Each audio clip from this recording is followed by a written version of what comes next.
This week on Podcast 17, we're going to take a look at Shoot Many Robots, the side-scrolling action game by Ubisoft and Demiurge Games. Let's take a look at the trailer.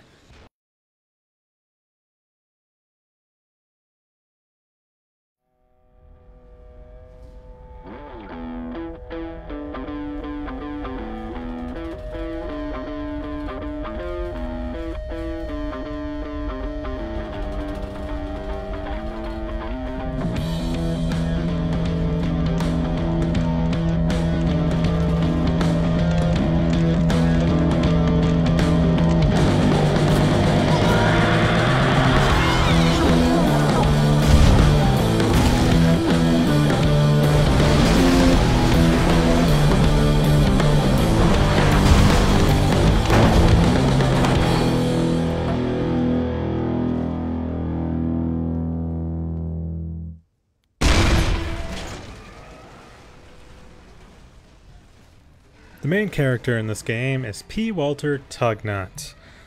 The P stands for Pickles, a redneck who lives in an RV stockpiled with weapons awaiting the robot apocalypse.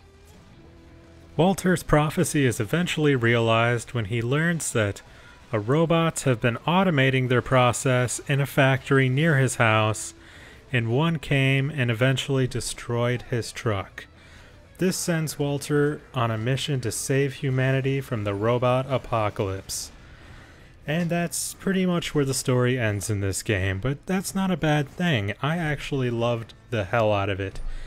As you can see, the colorful humor in the game really adds a bit to it.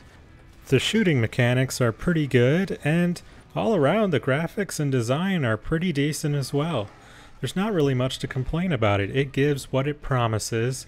A shooter kind of reminiscent of Borderlands that is pretty quick to pick up, pretty fun to play, pretty violent. It's pretty good. Can I say I recommend it? I full-on recommend it. The bosses are pretty good. They're tough. They're quick to get past though. The main enemies are pretty good. Fighting off hordes of these is one of the most satisfying feelings I've ever had in a shooter. And all in all, it is just a really good game. I love the shopping mechanic, which we're taking a look at here. You can customize this character all the way down to his pants. And it just gets more colorful as the options open up. I started off by buying a shotgun, and that was a decision well rewarded, and I recommend it through your playthrough. But it really is just an all-out great game. If you get a chance, definitely pick this one up.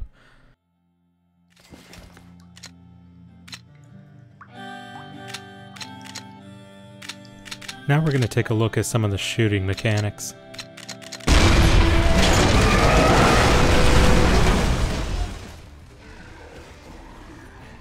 The shooting in this game is pretty good, and all the weapons pretty much serve you pretty well in destroying just hordes of these guys at a time.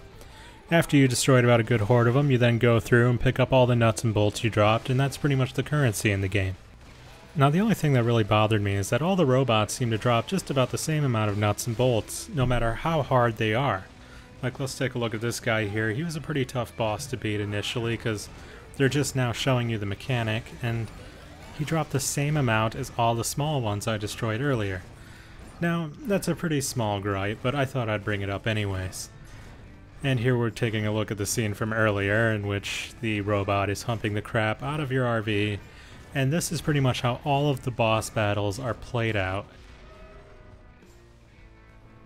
I came back to this scene because it really just emphasizes what the game's commentary really is, and that's just vulgar humor. But now we'll take a look at one of the later levels.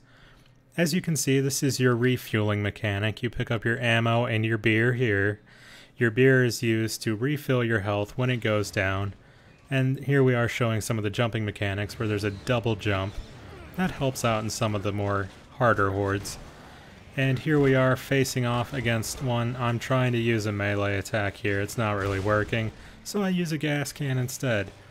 And that is just one of the funnest parts of this game, is the entire environments are pretty much destructible, and it's just very satisfying just blowing the shit out of this post-apocalyptic world. As you can see, I just did a punch back there, and that's another very satisfying mechanic to where you can actually punch back rockets. All in all, there is just really nothing in this game I can complain about. It's fun, it's simple, and it's just easy to kill hours of time on it. So that pretty much sums up my review of Shoot Many Robots. If you like this review, check out more like it at podcast17.com or our YouTube page. Click subscribe while you're there, and as always, thank you for watching.